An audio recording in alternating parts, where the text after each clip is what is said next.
ठरलं तर मग या मालिकेच्या पुढील काही येणाऱ्या भागांचे अपडेट जाणून घेऊया आपल्या आजच्या या व्हिडिओमध्ये.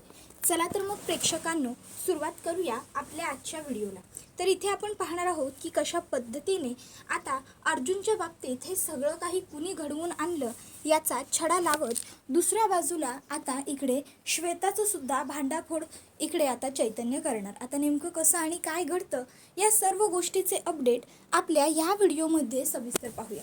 तर प्रेक्षकांनो, आता आपण इथे पाहतोय की जी सायली आहे ती ह्या सर्व प्रकरणाचा दोष आता स्वतःला देत असते. ती विचार करते की सगळी चूक माझीच आहे का? नाही म्हणजे मीच खूप जास्त वेळ आश्रमातल्या मुली, आश्रम या सगळ्याची काळजी करत राहिले म्हणून अर्जुन सरांच्या बाबतीत नाही हे सगळं माझ्यामुळेच झालं आहे. या सगळ्याला मी जबाबदार आहे, मी दोषीदार आहे. माझ्यामुळेच घडलं ना हे सगळं. मीच सतत अर्जुन सरांना प्रेशराईज करत होते, मुलींना सोडवा, मुलींना वाचवा, मुलींना सोडवा, मुलींना वाचवा. जर मी अर्जुन सरांना इतका त्रास दिला नसता, मुलींना सोडवण्यासाठी इतकं प्रेशर केलं नसतं, तर कदाचित आज अर्जुन सरांच्या बाबतीत हे सगळं चुकीचं घडलंच नसतं. म्हणजे हे सगळं माझ्यामुळे झालंय, या सगळ्याला मी दोषी आहे. असा दोष सायली आता स्वतःला उगाचच देऊन घेत असते. अर्थात या सगळ्यामध्ये तिचा सुद्धा काहीही दोष नाहीये. उलट अनाथ मुलींची काळजी करणं, त्यांचा विचार करणं ही खूप चांगली गोष्ट आहे. तर दुसऱ्या बाजूला इकडे जो आता चैतन्य असतो तो इथे आता इन्स्पेक्टर सावंतांना म्हणत असतो की इन्स्पेक्टर सावंत, आपल्याला काहीतरी करायला हवं. इन्स्पेक्टर आणि चैतन्य सायलीकडे चौकशी करायला येतात की सायली, आम्हाला सांग, अर्जुनचं आणि तुझं लास्ट बोलणं केव्हा झालं होतं, काय झालं होतं, तुम्ही दोघं जण एकमेकाशी काय बोललात. मग सायली सांगते, मला यांचा फोन आला होता, तेव्हा यांनी मला सांगितलं की त्यांना मानसी दिसली, ते मानसीला घ्यायला चाललेत. हे ऐकून मला खूप बरं वाटलं होतं. मी आनंदाने फोन कट केला आणि नंतरनं तुमचा फोन आला आणि तेव्हा हे सगळं कळालं. मला काहीच कळत नाहीये. पण जेव्हा मानसी मला दिसतेय असं ते म्हणत होते ना, तेव्हा त्यांचा आवाज मला जरा टेन्शनमध्ये वाटलं होतं. म्हणजे काहीतरी त्यांच्या समोर आहे किंवा काहीतरी घडणार आहे. म्हणजे ते पूर्ण तयारीनिशीच गाडीतून उतरणार आहेत मानसीला वाचवण्यासाठी, काहीतरी असा. पण त्यावेळी मला इतका आनंद झाला होता मानसीच्या सुटकेचा, मुली सापडण्याचा, की त्यावेळी मला काही कळलंच नाही. पण मला आत्ता जाणवतंय की ह्यांना नेमकं मला काय सांगायचं होतं ते. काहीही करा, पण लवकरात लवकर ज्याने कुणी यांची ही अवस्था केली आहे ना भाऊजी, त्यांना शोधून काढा. आणि माझी आणखीन एक खात्री आहे. त्यावर मग चैतन्य काय वहिनी विचारतो. सायली म्हणते, हे ज्याने कुणी केलंय ना ती व्यक्ती एकटी नव्हती. कारण जर एकटी व्यक्ती असती तर अर्जुन सर नक्कीच त्याला पुरून उरले असते. हे 2-3 माणसांचं काम आहे. त्याबरोबर मग लगेचच इकडे इन्स्पेक्टर सावंत म्हणतात, सायली मॅडम, काहीच काळजी करू नका. आम्ही अर्जुन सरांना ज्याने कुणी त्रास दिलाय ना त्याला लवकरात लवकर शोधून काढूच. तुम्ही काळजी घ्या स्वतःची सुद्धा आणि अर्जुन सरांची सुद्धा. बाकी पुढे काय करायचं ते आम्ही बघतो. मग काय, इन्स्पेक्टर सावंत, चैतन्य हे दोघंही जोरदार कामाला लागलेले असतात. पनवेलमधल्या एवढ्या मोठ्या सुप्रसिद्ध वकिलावरती असा जीवघेणा हल्ला झालाय, ते सुद्धा एका केसवरती काम करत असताना. ही गोष्ट खरोखर खूप जास्त रिस्की असते. मग इन्स्पेक्टर सावंतांनी आणि चैतन्यनी त्या रोडचे सगळे CCTV फुटेज वगैरे काढून आणलेले असतात आणि मग त्या फुटेजच्या अकॉर्डिंग ते दोघंही काम करायला सुरुवात करतात. त्या फुटेजमध्ये त्यांना त्या गाडीची नंबर प्लेट सापडते ज्यामधून मानसीला ते गुंड घेऊन जात होते.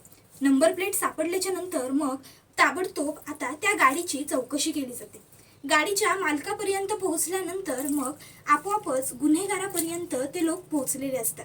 गुन्हेगारापर्यंत पोहोचल्याच्या नंतर मग आता इकडे इन्स्पेक्टर सावंत आणि चैतन्य हे दोघंही म्हणतात, आता फक्त आपल्याला यांच्याकडून खरं वधवून घ्यायचंय. इन्स्पेक्टर सावंत आणि चैतन्य मिळून त्या गुंडांना खरं बोलायला भागच पाडतात. शेवटी मग ते गुंड खरं कबूल करत म्हणतात की हो, ॲडव्होकेट अर्जुन सुभेदारांबरोबर हे जे काही झालं ते सगळं आम्हीच केलं.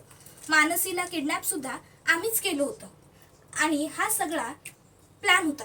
त्याबरोबर मग आता त्या लोकांना विचारलं जातं की बाकीच्या मुली कुठे आहेत काय. मग त्यांच्याकडून सर्व गोष्टींची कबुली मागत असताना ती लोक, आम्हाला बाकीच्या मुलींबद्दल काही माहीत नाही, आमच्या ताब्यात फक्त मानसीला दिलं होतं आणि आम्हाला सांगितलं गेलं होतं की या मानसीला त्रास द्यायचा आहे, ह्या मानसीला हे सगळं सायलीने केलंय असं सांगायला लावायचं एवढंच माहिती होतं आणि आम्ही फक्त तेवढंच काम करत होतो. हे सगळं तुम्हाला कोणी करायला लावलं, का करायला लावलं हे विचारल्यावर ते गुंड म्हणतात, साहेब अहो कोणी करायला लावलं हा काही प्रश्न आहे का? आमच्या धंद्यात फक्त पैसा इतकी एकच गोष्ट महत्त्वाची असते आणि पैशांसाठीच आम्ही सगळे काम करत असतो. आणि राहिला प्रश्न कोणी करायला लावलं ह्याचा, तर आम्हाला हे सुद्धा माहीत नाही आहे. आम्हाला हवे तेवढे पैसे मिळत गेले आणि आम्ही फक्त एका फोन कॉलच्या भरवशावरती सगळं काम करत गेलो. तर दुसऱ्या बाजूला जेव्हा आता इकडे सायलीला ह्या सर्व गोष्टी कळतात तेव्हा मग मात्र इकडे सायली ही विचार करते की बाप रे, म्हणजे मानसीला एकटीला माझ्याच विरुद्ध पुन्हा एकदा भडकवण्याचं काम सुरू होतं. देवा अरे का एवढा निष्ठुर झालायस तू? मी आणि माझा नवरा आम्ही दोघं नवरा बायको काहीतरी चांगलं करण्याचा प्रयत्न करत होतो. त्या अनाथ मुलींना वाचवण्याचा प्रयत्न करत होतो. ते अनाथ आश्रम चालवताना तिथल्या मुलांना आई वडिलांचं प्रेम देण्याचा माझा विचार होता. पण तू का इतका निष्ठुर वागतोयस? तुलाही वाटत नाहीये का की त्या अनाथ मुलांना सुद्धा कुटुंबाचं सुख घेता यावं, त्या अनाथ मुलांना सुद्धा आई वडिलांचं प्रेम मिळावं? देवा, तू इतका निष्ठुर असशील असं खरंच मला वाटलं नव्हतं. देवा, इतकं कठोर कोणी होऊ शकतं का? ठीक आहे, जर तू कठोर होणार असशील, माझ्या कुठल्याही प्रश्नांची उत्तरच देणार नसशील ना, तर मग आता माझा सुद्धा निर्णय झालाय आणि तो हाय की जोपर्यंत अर्जुन सर शुद्धीवर येत नाहीत ना तोपर्यंत मी पाण्याचा एक थेंब, अन्नाचा एक कण खाणार नाहीच, पण त्याबरोबर तुला सुद्धा पाण्यात बसवणार. हो, जोपर्यंत आता इकडे माझे अहो शुद्धीवर येणार नाहीत तोपर्यंत तुझी सुटका नाही देवा. आतापर्यंत ह्या सायलीने तुझं सगळं मनोभावे केलं, तुझी पूजा अर्चा, तुझं सगळं मी मनापासून केलं, पण आज फळ देण्याची तुझी वेळ आहे. आज तू मला मदत कर देवा. आज काहीही कर, कसाही चमत्कार घडव, पण लवकरात लवकर माझ्या यांना शुद्धीवर आण. यांच्याशिवाय माझं आयुष्य शून्य आहे. त्यांच्यावर येतं सुरू होऊन आणि त्यांच्यापाशीच थांबतं. त्यांच्यामुळे मला माझं कुटुंब मिळालं, हक्काचं सासर मिळालं, काही काळानंतर स्वतःचं खरं माहेरही मिळालं. एवढी वर्ष मी अनाथ आहे हा डाग घेऊन मी जगत असताना त्यांच्यामुळे माझ्या आयुष्यात माझी सगळी माणसं आली आणि आज तेच माझ्यापासून दूर जात आहेत. नाही, हे मला चालणार नाही. तू त्यांना मला परत कर. जसं शिवविना शक्ती अपूर्ण आहे तसंच अर्जुन विना सायली आणि सायली विना अर्जुन सुद्धा अपूर्ण आहे. त्यामुळे काहीही कर तू देवा, चमत्कार कर, कसाही कर, पण लवकरात लवकर माझ्या यांना शुद्धीवर आण.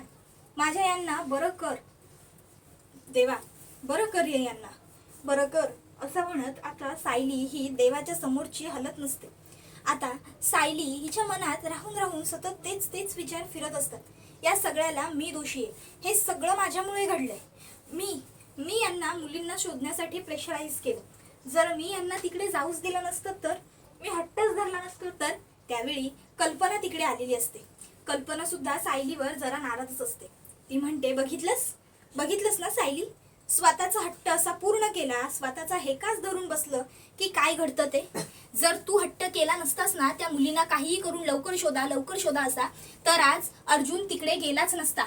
जर अर्जुन तिथे गेला नसता तर हा एवढा मोठा अपघात, हा एवढा मोठा अनर्थ घडलाच नसता. सायली, कळतंय का तुला? तू एक चूक केलीस, पण त्या चुकीची एवढी मोठी शिक्षा आता आमचा मुलगा भोगतोय. सायली, जर अर्जुनला काय झालं तर या सगळ्यामध्ये जबाबदार कोण आहे? बोल ना, कोण आहे दोषी? आहे माझ्या प्रश्नाचं उत्तर? नाही ना? तुला त्या मुलींची खूप काळजी वाटत होती ना ग? तुला त्या मुलींना वाचवायचं होतं, सोडवायचं होतं, बरोबर ना? नाही, या सगळ्यामध्ये वाईट असं काहीही नव्हतंच, चांगलंच होतं. तुला त्या मुलींची काळजी होती, पण तुझ्या पोटातल्या बाळाचं काय ग? स्वतःच्या बाळाची काळजी नाहीये का तुला? जर अर्जुनला काही झालं तर त्याचा बाप कायमचा त्याच्यापासून. त्याबरोबर मग कल्पना ही असं अभद्र बोलत असताना प्रतिमा आत्या म्हणते, कल्पना अगं तू काय बोलतेस? तुला तरी कळतंय का? अगं, सायलीला रागवायच्या नादात, सायलीला ओरडण्याच्या नादात तू स्वतःच्या मुलाबद्दल हे असं. त्यावर कल्पना म्हणते, कळतंय, मला सगळं कळतंय, आणि मी हे असं बोलतेय कारण मी कानी कपाळी ओरडून या दोघांना समजावत होते, पण तेव्हा यांनी कुणीही माझं ऐकलं नाही ना, म्हणून फक्त सायलीचे डोळे उघडावे म्हणून मी असं बोलते. माझा सुद्धा मुलगाच आहे ना अर्जुन, मग त्याच्याबद्दल वाईट विचार तरी माझ्या मनाला कसा काय शिवू शकतो ग प्रतिमा? आज जे काही झालंय ना त्याला सर्वस्वी जबाबदार सायली आहे. तिने कितीही नाकारलं तरीही. त्याबरोबर मग मात्र प्रतिमा आत्या म्हणते, कल्पना अगं तू काय बोलतेस? ही सगळी बोलण्याची ही वेळ आहे का? एकदा बघ तिच्याकडे, आधीच तिची काय मनस्थिती. त्यामध्ये आपण तिला आधार द्यायचं सोडून दोष देत राहिलो तर आणखीन त्रास नाही का होणार तिला? प्लीज प्लीज प्रतिमा, प्लीज नको मला काहीही समजवूस, असं कल्पना म्हणते. तर दुसऱ्या बाजूला इकडे चैतन्याला सगळं खरं कळाल्यानंतर तो विचार करतो की या सर्व गोष्टी पहिल्या जाऊन सायली वहिनीला सांगितल्या पाहिजे. सायली वहिनी घरी अर्जुनची खूप जास्त काळजी करत बसली असणार आहे. तिने काही खाल्लं पिल्लं नसणार आहे, तिला काही सुचतही नसणारच आहे. मला आत्ताच्या आत्ता पहिलं घरी गेलं पाहिजे. या विचाराने मग चैतन्य इन्स्पेक्टर सावंतांना सांगतो, इन्स्पेक्टर सावंत मी निघतो. नाही म्हणजे घरी जाऊन मला सायली वहिनीला सर्व गोष्टी डिटेलमध्ये समजवायला हव्यात. तसं तर मी फोनवरती तिला सगळं सांगितलंच आहे, आपल्याला हे गुंड सापडले आणि ह्यांनी कबुली जबाब वगैरे दिलाय ते. पण आता मी घरी जाऊन तिच्याशी एकदा बोलतो. ती खूप मोठ्या धक्क्यात आहे सध्या.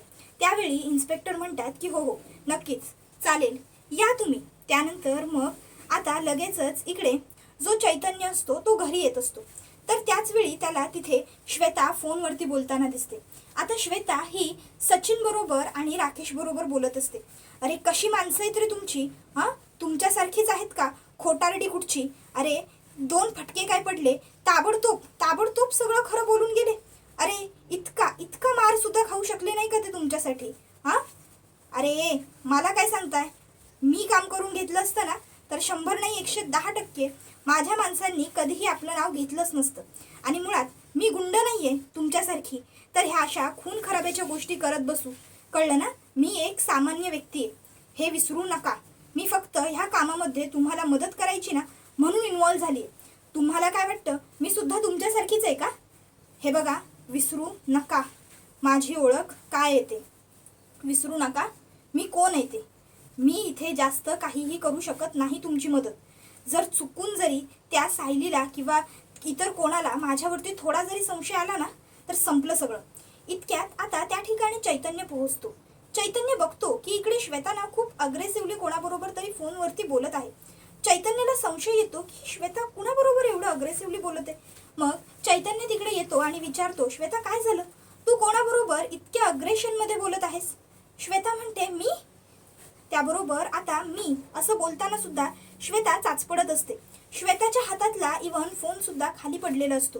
चैतन्य म्हणतो, हो तूच आहेस ना श्वेता? माझ्यासमोर फोनवर तूच बोलत होतीस की?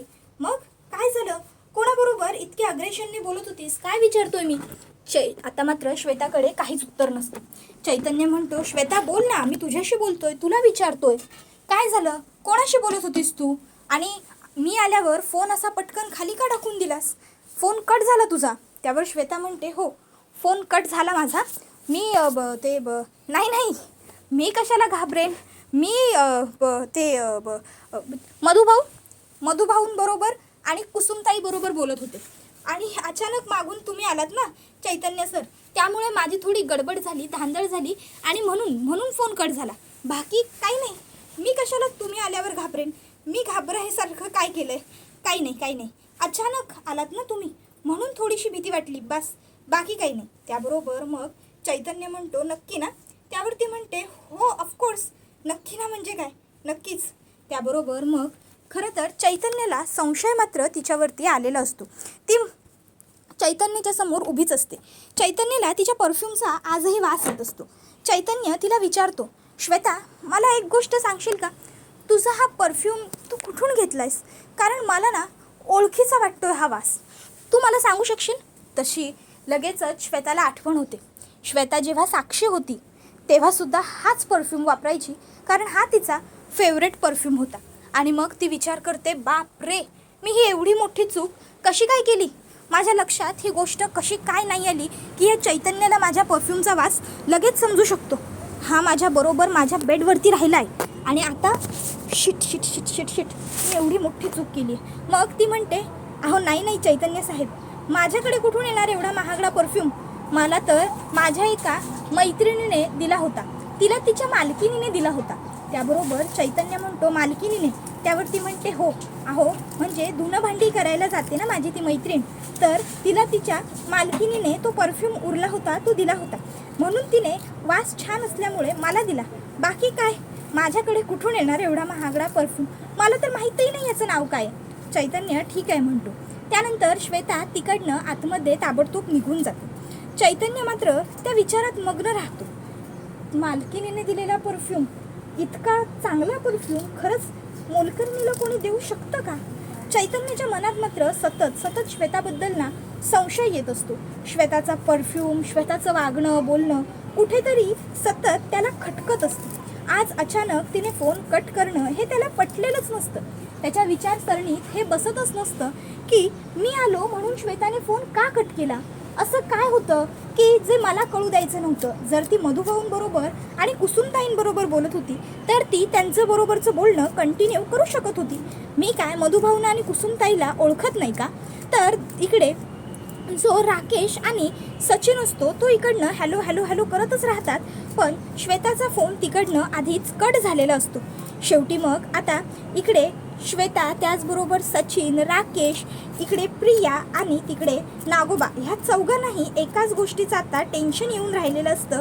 ते म्हणजे आता ते गुंड तर सापडलेले आहेत पोलिसांना आणि त्या चैतन्याला मूर्खाला. आता फक्त त्या गुंडांनी आपलं नाव कुणासमोरही घ्यायला नको. जर त्या गुंडांनी चुकून जरी आपलं नाव घेतलं तर मग ताबडतोब तो अर्जुन आणि त्याचा तो नालायक मित्र चैतन्य लगेचच आपल्यापर्यंत पोहोचतील आणि मग सगळ्या खेळाचा बट्ट्या बोळ होईल, असा आता ती तिघजणं विचार करत असतात. त्याबरोबर हा व्हिडिओ इथेच संपतो. व्हिडिओ आवडला असेल तर व्हिडिओला लाईक करा. धन्यवाद.